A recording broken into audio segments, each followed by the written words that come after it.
We're back today for a sit down video, and I haven't done one of these in a while, but today I feel like it's the perfect time to bring them back because something very special has happened at Wrexham FC. Before we get started in the video, I just want to say thank you to everyone who wished me a happy birthday over the weekend. I much appreciate it. I am now mind blown to say Reynolds has followed me on Twitter, 20 million followers, and he follows me. I cannot thank him enough for this. So he must have come across the vlogs and he must have watched some of the videos. So if he is watching, I cannot thank him enough for that. It's a dream come true for me. And that is really down to you lot at home watching these videos. You know, the support has been incredible the last few weeks. And I feel like that's the reason why you could have seen them, because the views have just continued to go up and so have the subscribers. So I cannot thank you enough for that. That's the perfect time to plug. If you aren't subscribed to the channel already, make sure to subscribe. We're just over 300 subscribers away from 11,000, so if you could go down there and drop a subscription, it'd be much appreciated. Let's get into the video. I said it was going to be a good one today. We're going to be talking about the Wrexham FC Kop Redevelopment and how we've had the green light to start building it. This is incredible news to the Football Club of Wrexham. It was announced yesterday that they were able to start planning and building the Kop stand that is going to be completed in a few years' time. So this was a big sigh of relief for Wrexham FC fans, and obviously it's going to bring back so many memories for people who once sat in the Kop to now then being able to go and sit back in it. So we're going to start off with a brief history of the Kop at Wrexham AFC. Now the Kop had been in use for nearly 100 years since its closure in 2008. In the first half of the 20th century, the Kop was known as the railway end because obviously you've got the railway station just past the Kop, a matter of footsteps away, and you'll see the train station and the town end. If we fast forward to the late 40s, this is where there was a rapid increase in fans attending the games after the Second World War, and they wanted to increase the capacity of the Kop, so supporters began to dig with their shovels and wheelbarrows to form a mound on top of the old Kop in order to make it bigger so more fans could attend the games. That sentence alone, what I've just said, says a hell of a lot about the fans of Wrexham Football Club. In 1957, Wrexham FC hosted Manchester United's Busby Babes in an incredible FA Cup tie at the Racecourse Ground, which saw nearly 15,000 fans pack into that one stand behind the goal, which is incredible. And that very game also saw Wrexham's highest ever attendance recorded at 34,445. For decades, the Kop was open continuously without failure every single match day. That is up until 2008, when the club actually lost its certificate of safety. Now, if you do look at the Kop from the tech end, well, when you used to look at the Kop from the tech end, you could see that, surprisingly, I'd never noticed it. You could see in the Kop, it sort of sagged a bit in the middle, and this is down to when they did rebuild the Kop, it was built on a bank of coal from the old mines in the area. As the years have gone on, it is slowly decomposed and has crumbled in the middle, meaning that the club lost its safety of certificate to continually keep the Kop open for match days. And obviously the waste that they did use to rebuild the Kop on was contaminated. Since attending my first game over 10 years ago, I've never seen the Kop in use. I've had to look at it empty every home game, which is painful to me because I'd love to see the Racecourse Ground with four sides packed again, with every side of the ground in use. Like I said, well, we know we're going to be able to see that again very, very soon. And I can only imagine what it is like, and I can only imagine in my mind what the Kop is like when it's filled with fans on match days. Right, we're going to be moving on to what the redevelopment of the Kop will include when they start building it. The first main point is, obviously, it will take the Racecourse Ground capacity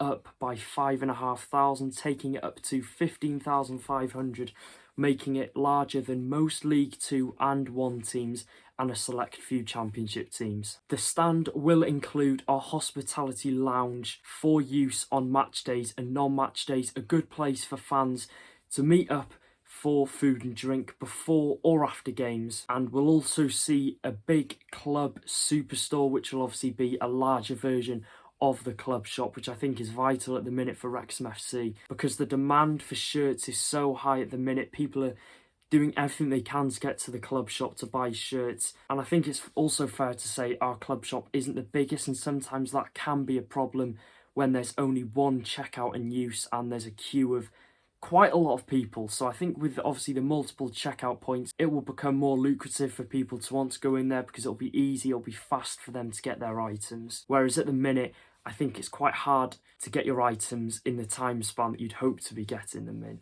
And obviously that will lure fans into buying club shirts, merchandise on match days. There'll be a wider variety and a larger stock of merchandise and shirts in the club shop, so that'll boost revenue as well for the fans coming in to get those bits. It will also include facilities for the community trust to enhance the hard work behind the scenes going on at the football club. I'm not too sure yet what that will mean, or I'm not sure what they'll build on it in the facilities that will be available to the community trust, but as soon as I know, I will do a video about it. Alongside the hospitality lounge in the Kop, I'm assuming it will come with a few VIP boxes and executive boxes for fans to stay in at the games. And also the use of the matchday lounge will be massive for the town on non-match days, as it will also boost the profile of the town and the club of Wrexham. Because let's be honest, who wouldn't want to sit there and have their lunch in the new developed Kop looking out onto the glamorous racecourse ground? Another point which I think is really important to say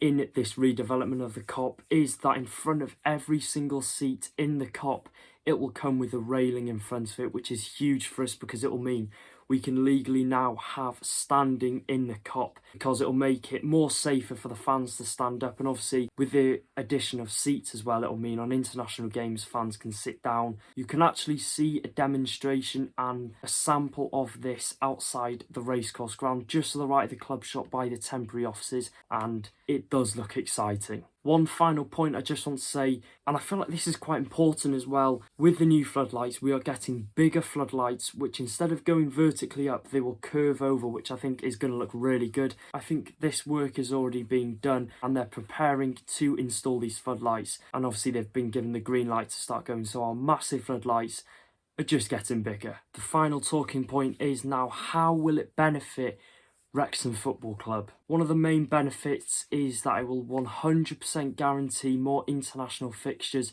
will be playing at the racecourse ground. As we do know, the racecourse ground used to host multiple and various Wales fixtures at the racecourse ground previously, and obviously with the closure of the Kop, it's limited the amount of international games that could be hosted there. This will be down to the increase in capacity of the racecourse ground, taking it up to 15,000. They won't have to bother about covering up the empty Kop on the match days for the TV, and obviously the better hospitality lounge that is inside the Kop. And as well as it being Wrexham FC's home, hopefully with this new Kop installed, we can make it home of Wales national team more often. It will also allow our average attendance to again drastically increase by a lot.